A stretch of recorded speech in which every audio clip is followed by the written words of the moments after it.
নমস্কার, শুভ সকাল। আজকে আপনাদের যে রেসিপিটা দেখাবো সেটা হলো ইডলি। আমার ভাইরা আমার কাছে ইডলি খেতে চেয়েছে, তাই ইডলি বানিয়ে পাঠাবো। এই দেখুন, 3 কাপ চাল নিয়ে নিয়েছি আর 1 কাপ বিউলির ডাল নিলাম। এতে 2 চা চামচ ছোলার ডাল নিলাম, 1 চা চামচ মেথি নিলাম। এবার জল দিয়ে ভালো করে ধুয়ে নিয়ে আবার জল দিয়ে দিচ্ছি। ভিজিয়ে রাখবো 6 ঘন্টা। 6 ঘন্টা পরে ফিরে আসছি, তখন চাল আর ডালটা ভালোভাবে ফুলে যাবে। এই দেখুন, পেস্ট বানিয়ে নিয়েছি। এতে 1 চামচ ইস্ট দিয়ে এই যে একটু গরম জল দিয়ে দিচ্ছি, দিয়ে এটা ঢাকা দিয়ে রাখবো।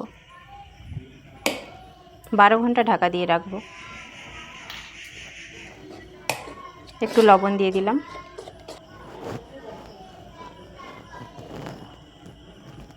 বারো ঘন্টা পরে দেখাচ্ছি। এই দেখুন কেমন হয়েছে, এটা ফুলে এভাবে হয়ে গেছে। এই যে জল দিয়ে দিয়েছি, এবার তেল ব্রাশ করে নিচ্ছি। আসলে আমার ভাইরা খুব ইডলি খেতে ভালোবাসে, তাই কারণে ইডলিটা বানাবো। আপনারা কারা ইডলি খেতে ভালোবাসেন কমেন্ট করে জানাবেন।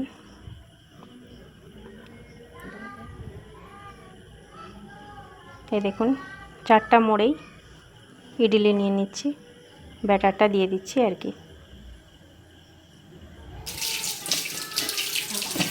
এই দেখুন কীভাবে হয়েছে।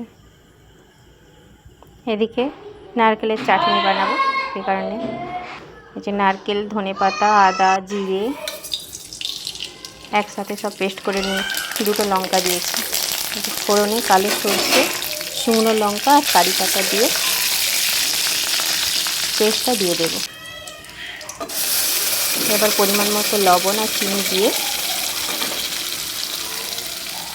একটু ফুটলেই নামিয়ে নেব।